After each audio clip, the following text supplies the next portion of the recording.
তো আজকে আমি দেখব রান্নাঘরে পড়ে থাকা কিছু শুকনো লঙ্কা থেকে আমি চারা তৈরি করতে পারি কিনা।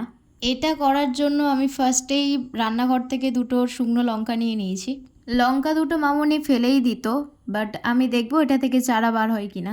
সো হে এভরিওয়ান, আমি আলফা। তো আবারও একটা নতুন গার্ডেনিংয়ের ভিডিও নিয়ে চলে এসেছি আপনাদের সঙ্গে শেয়ার করতে।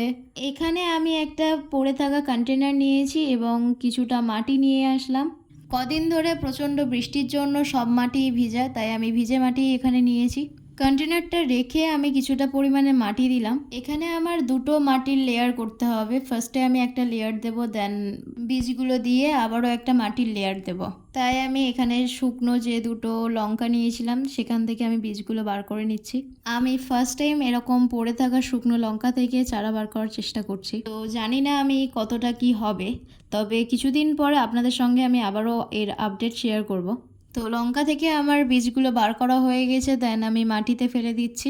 এটা যেহেতু আমি ফার্স্ট টাইম করছি, তাই আমি কিছুটা পরিমাণের বীজ আমি কন্টেনারে দেবো এবং কিছুটা পরিমাণের বীজ আমি আমার টপের উপরে ছড়িয়ে দেবো।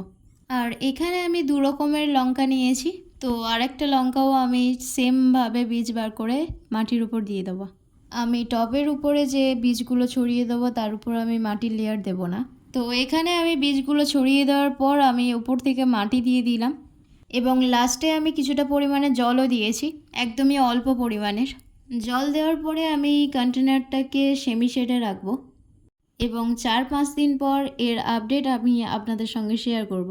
আর এটা থেকে যদি না চারা বের হয় তাহলে আমি আবারও ট্রাই করব বাজার থেকে কিনে আনা শুকনো লঙ্কা দিয়ে। আর এখানে দেখতেই পাচ্ছেন যে এক্সট্রা পড়ে থাকা বীজগুলো আমি এগুলো নিয়ে টবের উপরে ছড়িয়ে দেব।